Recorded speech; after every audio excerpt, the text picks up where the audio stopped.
Bismillahirrahmanirrahim. Assalamualaikum warahmatullahi wabarakatuh. Dalam Islam, siapa yang membunuh cicak bisa raih pahala.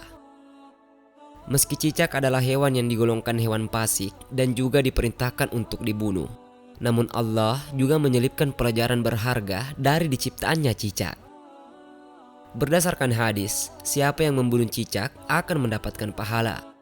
Dari Abu Hurairah, ia berkata bahwa Rasulullah Shallallahu Alaihi Wasallam bersabda, yang artinya, barang siapa yang membunuh cicak sekali pukul, maka ditulisnya baginya pahala 100 kebaikan. Dan barang siapa yang memukulnya lagi, maka baginya pahala yang kurang dari pahala pertama. Dan barang siapa yang memukulnya lagi, maka baginya pahala lebih kurang dari yang kedua. Hadis riwayat Muslim.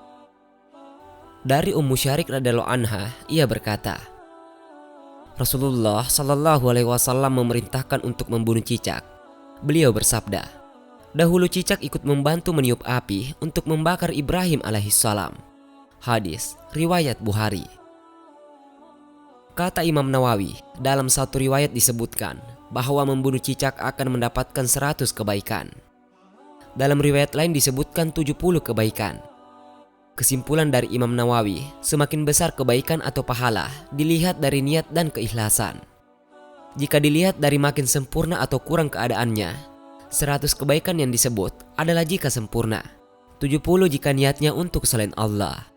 Namun, Allah Subhanahu wa Ta'ala tak begitu saja menciptakan sebuah makhluk tanpa ada sesuatu manfaat di dalamnya. Meski cicak adalah hewan yang digolongkan hewan fisik, namun ada suatu pelajaran berharga yang bisa kita ambil dari cicak. Yang pertama, belajar bersyukur dari seekor cicak. Allah Subhanahu wa Ta'ala berfirman dalam surah Ibrahim ayat 7, yang artinya, dan ingatlah tatkala Tuhanmu maklumkan, sesungguhnya jika kamu bersyukur, niscaya aku akan menambahkan nikmat kepadamu. Tetapi jika kamu mengingkari nikmatku, maka sesungguhnya azabku sangat pedih. Dari ayat tersebut diterangkan bahwa jika kita bersyukur akan nikmat yang diberikan oleh Allah, nikmat kita akan ditambahkan oleh Allah dengan nikmat yang lebih banyak lagi. Tapi saat kita mengingkari nikmat Allah, Dia tidak langsung mencabut nikmat yang ada pada diri kita, tapi Allah hanya menjelaskan bahwa nikmat Allah itu sangat pedih. Dari penjelasan tadi, sangat jelas sekali kebijaksanaan Allah dan kecintaan Allah kepada setiap hambanya yang beriman. Karena di satu sisi, Dia akan menambahkan nikmat bagi orang-orang yang bersyukur akan nikmatnya. Tapi di sisi lain, juga memberikan azab bagi orang-orang yang mengingkari nikmatnya.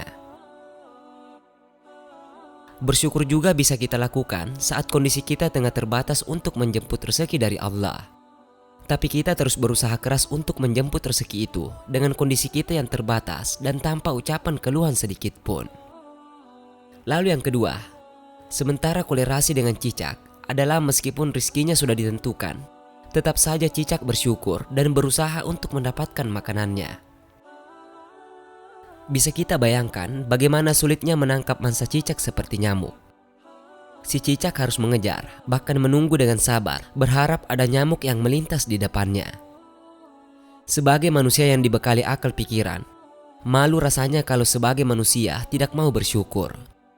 Berusaha mengejar rezekinya, serta malu rasanya sebagai manusia kalau bermalas-malasan. Berkacalah dari cicak, dia sangat sabar menunggu mangsa datang. Dia bekerja keras dalam menangkap mangsanya. Cicak tidak pernah putus asa, gak pernah lihat kan ada cicak gantung diri. Allah Subhanahu wa Ta'ala berfirman, dan tidak ada suatu binatang melata pun di bumi ini, melainkan Allah lah yang memberi rezekinya.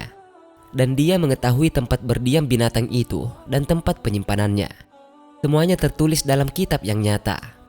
Quran Surah Hud ayat 6.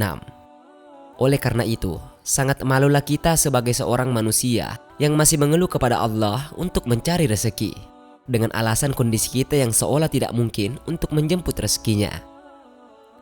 Seperti cicak tadi yang seolah tidak mungkin untuk mendapatkan rezekinya. Tapi kenyataannya karena cicak tersebut terus berusaha dan memikirkan setiap strategi untuk mendapatkan rezekinya. Ia tidak pernah kesulitan untuk mendapatkan rezekinya tersebut. Mulailah dari sekarang kita tingkatkan usaha kita dan kita mantapkan setiap strategi yang harus kita lalui untuk kemudahan menjemput rezeki dari Allah. Dan jangan sampai rezeki yang kita dapatkan itu menjadikan kita orang yang kupur. Tapi semoga rezeki yang kita dapatkan itu menjadikan kita orang yang senantiasa bersyukur kepada Allah dan terus meningkatkan keimanan kita kepadanya. Demikian, wallahu a'lam.